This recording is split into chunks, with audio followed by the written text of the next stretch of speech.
Good morning बच्चों, कैसे हैं आप सब। आशा है आप सभी स्वस्थ होंगे और अच्छे से पढ़ाई कर रहे होंगे। बच्चों, आज से हम अभ्यास सागर का नया अध्याय शुरू करेंगे, पाठ पुरस्कार। बच्चों, इस पाठ में आपके लिए व्याकरण का शीर्षक है सर्वनाम। बच्चों, सर्वनाम से आप पहले से परिचित हैं। आप सभी जानते हैं कि सर्वनाम किसे कहते हैं और उसका उपयोग हम कहाँ करते हैं, यह हमने पिछली कक्षाओं में पढ़ा हुआ है। परंतु बच्चों, इस पाठ में हम सर्वनाम से संबंधित कुछ नई बातें सीखेंगे, कुछ नए अभ्यास करेंगे। सबसे पहले मैं आपको सर्वनाम से एक बार फिर से परिचित करवा देती हूँ।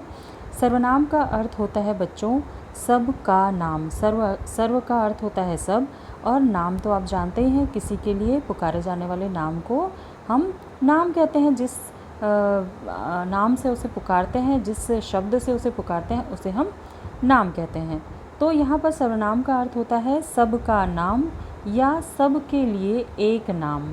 अब सब का नाम कैसे होगा बच्चों, यह हम आगे समझेंगे। जैसे जैसे हम सर्वनाम को समझते जाएंगे वैसे वैसे हमें समझ में आएगा। आइए सबसे पहले हम सर्वनाम की परिभाषा देखते हैं। जिन सब शब्दों का प्रयोग संज्ञा के स्थान पर किया जाता है उन्हें सर्वनाम कहते हैं। इसे आप बच्चों मेरे साथ साथ दोहराइए। जिन शब्दों का प्रयोग संज्ञा के स्थान पर किया जाता है उन्हें सर्वनाम कहते हैं। अर्थात जहाँ पर हम नाम वाले शब्दों का उपयोग नहीं करते हैं या नाम वाले शब्दों का उपयोग बार बार करना वहाँ पर उचित नहीं लगता है, यह सुंदर नहीं दिखता है, या फिर बार बार बुलाने और बार बार लिखने में हमें कठिनाई उत्पन्न होती है, तो हम संज्ञा के स्थान पर सर्वनाम शब्दों का उपयोग करते हैं। उदाहरण के लिए मैं, तू, आप, स्वयं, यह, वह, जो, कोई, कुछ, कौन, क्या। बच्चों, यह प्रमुख 11 सर्वनाम हैं जिसका उपयोग हम बार बार करते हैं। तो मैं अर्चना हूँ, यह देखिए बच्चों, यहाँ पर मैं अपने नाम के सामने मैं अर्चना हूँ ऐसा बोल रही हूँ, और आप भी अपने नाम के लिए अपने लिए मैं विनय हूँ या मैं सीमा हूँ ऐसा आप कह सकते हैं। आइए आगे समझते हैं। सर्वनाम के एक वचन और बहुवचन रूप होते हैं। एक वचन वह, मैं, मुझे। बहुवचन वे, हम, हमें। बच्चों, एक वचन और बहुवचन तो आप जानते ही हैं। एक वचन मतलब एक और बहुवचन मतलब अनेक।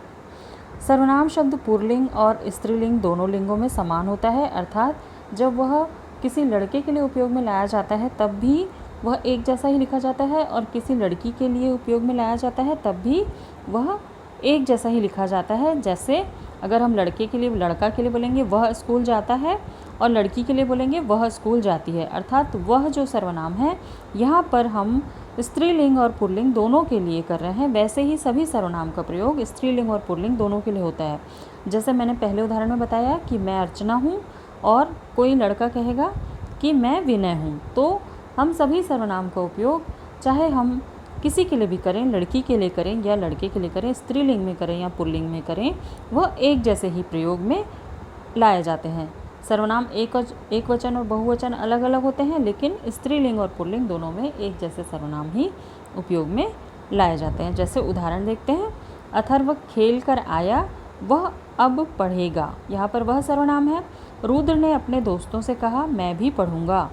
इन वाक्यों में वह और मैं शब्द संज्ञा के स्थान पर प्रयुक्त हुए हैं, अतः ये सर्वनाम है।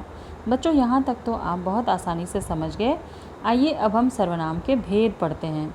सर्वनाम के मुख्य रूप से 6 भेद हैं। पुरुषवाचक सर्वनाम, निश्चयवाचक सर्वनाम, अनिश्चयवाचक सर्वनाम, प्रश्नवाचक सर्वनाम, संबंधवाचक सर्वनाम, निजवाचक सर्वनाम। बच्चों, यह आपके लिए बिल्कुल ही नया है। आप सर्वनाम के भेद इसके पहले कभी नहीं पढ़े हैं।